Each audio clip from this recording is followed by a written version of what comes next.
Oi pessoal, tudo bem? Bem-vindos a mais um vídeo. Hoje eu vou contar pra vocês a origem do alerta Amber. Então, se você já conhece esse alerta, fica aqui pra saber um pouquinho mais sobre ele. E se você nunca ouviu falar, eu tenho certeza que você vai adorar saber a história.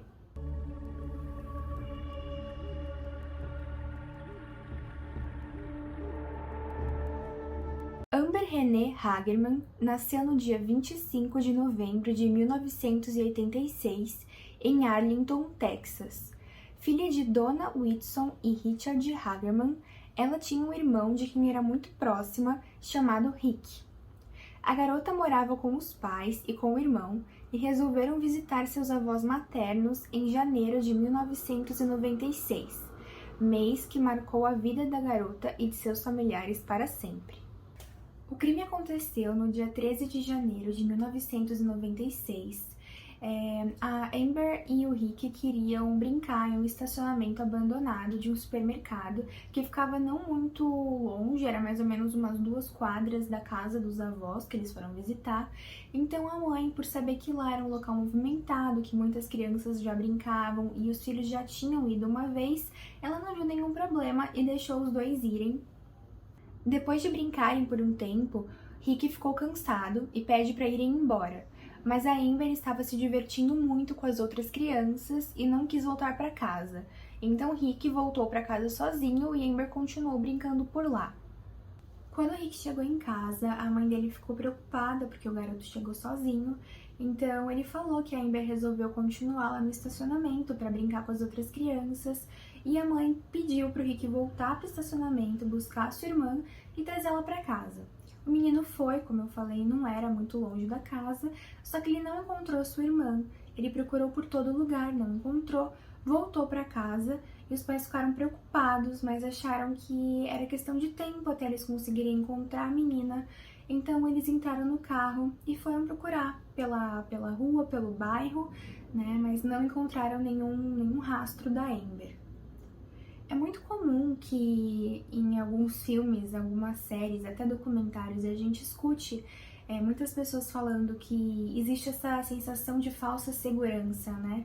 Quando a gente está em um local conhecido, bem frequentado e até em cidades um pouco menores, a gente acha que a gente está em um local seguro. A gente acha que realmente nada vai acontecer com a gente, com os nossos filhos, com os nossos familiares queridos, e infelizmente isso acontece. Então, de início, a família achou que realmente era só questão de tempo até a menina aparecer, que ela podia ter ido andar de bicicleta em outro lugar e que não era motivo deles se preocuparem tanto assim, mas infelizmente o que eles não sabiam era que a menina já tinha sido levada. Depois de dar uma volta pelo bairro de carro, a família retornou para o estacionamento novamente para procurar a garota e viram que vários policiais já estavam no local. O morador da região havia acionado os policiais, pois viu a garotinha pedalando sozinha no estacionamento até ser levada por uma picape azul escura.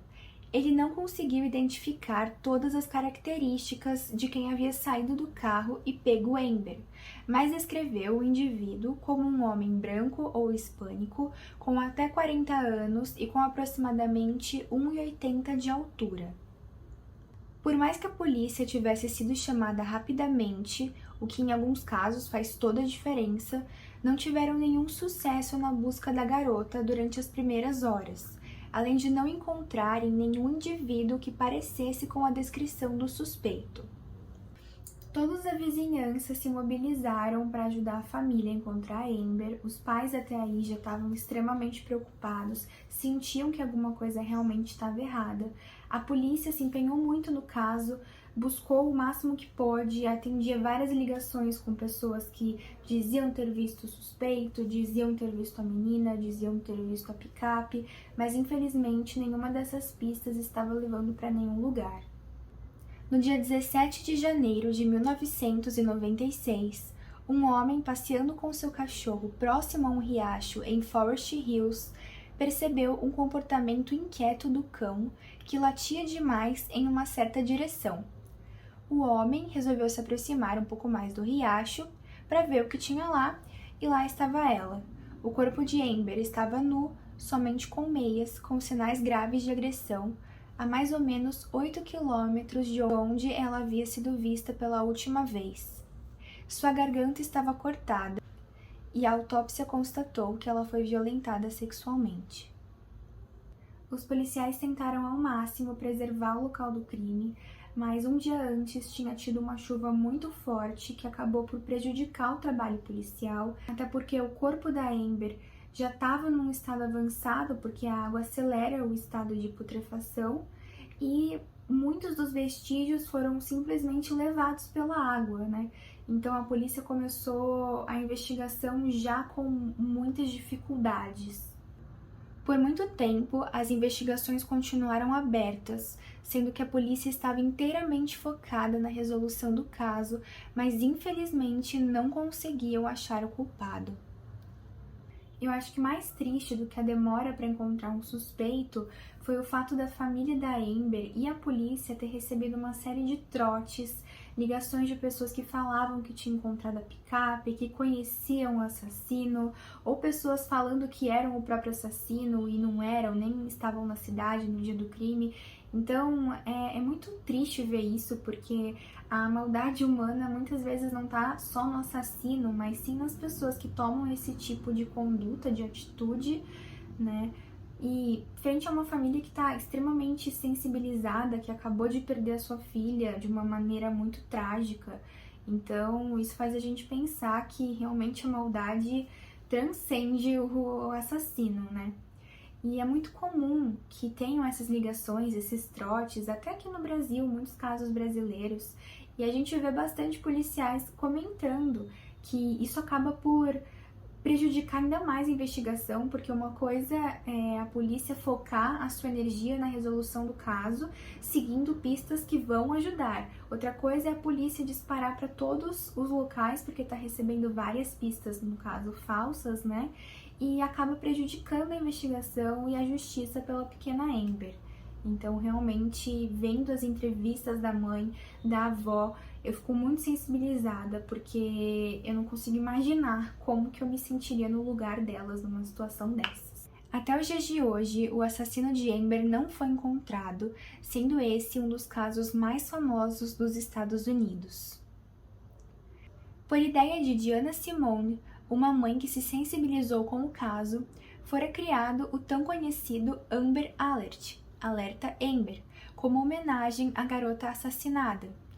Esse sinal é veiculado a todos os meios de comunicação e a outdoors em rodovias. Então, quando uma criança é dada como desaparecida, esse alerta interrompe todos os sinais de televisão e rádio, emitindo um barulho bem alto e informa as características da criança, as características do suspeito, informações do veículo, etc. De acordo com os dados do Departamento de Justiça dos Estados Unidos, das crianças raptadas e assassinadas por estranhos nas mais diversas circunstâncias, 75% são mortas durante as 3 primeiras horas. Então, desde a criação desse Amber Alert em 1996 até maio do ano passado, 2020, aproximadamente 988 crianças foram encontradas e felizmente não tiveram o mesmo destino de Amber. Alguns dos critérios para esse alerta ser acionado são: o indivíduo precisa ter menos de 18 anos, deve estar em perigo iminente de ferimento ou morte, e é necessário, por óbvio, que você tenha uma característica básica, né, desse indivíduo que desapareceu, para as pessoas se orientarem, né? Porque eu vou mostrar para vocês aqui como é que é dado esse alerta. É mais ou menos assim, vamos supor: Mariana desapareceu hoje em tal horário, ela tem cabelos castanhos, olhos castanhos, tem 1,60 de altura, foi vista pela última vez. Então, é necessário que se tenham informações básicas para as pessoas conseguirem se nortear para ajudar na busca, né? Países como México, Canadá, França, Grécia, Itália, Irlanda, entre outros, utilizam o alerta Amber, sendo que em alguns desses lugares o alerta recebe outro nome em memória de algum assassinato que ocorreu no local, como o caso do Nurin Alert, na Malásia, em homenagem a uma garotinha de 8 anos chamada Nurin, que fora vista pela última vez indo em um supermercado para comprar uma presilha de cabelo em 2007. que foi encontrada quase que um mês depois dentro de uma mala. Aqui no Brasil, em 2017, foi criado um projeto de lei que buscava alterar o Estatuto da Criança e do Adolescente, mais conhecido como ECA, para implementar o Amber Alert, até porque aqui no Brasil a gente percebe que algumas das estratégias para os desaparecimentos não ficarem abafadas, digamos assim, são colocar a foto dos desaparecidos em bilhetes de loteria, em contas de água, contas de gás. Talvez vocês nem tenham visto isso, eu não sei se vocês sabem que essa era uma das estratégias, mas isso se mostra muito ineficaz, né? Então, seria uma ótima alternativa. Infelizmente, esse projeto de lei está parado desde 2017 e ele não tem previsão para ser assinado. E realmente é frustrante porque a gente sabe que em um país como o nosso, que mais de 200 mil pessoas desaparecem por ano, sendo que 40 mil são crianças, seria uma super ideia, um super avanço e ajudaria demais na busca pelos desaparecidos. Então, pessoal, esse foi o vídeo de hoje. Eu espero que vocês tenham curtido. Se vocês gostaram, deixem um like, se inscrevam no canal, comentem aqui também. Me chamem no Instagram, vamos conversar sobre crimes. Eu gosto muito de conversar sobre esse assunto. E até o próximo vídeo.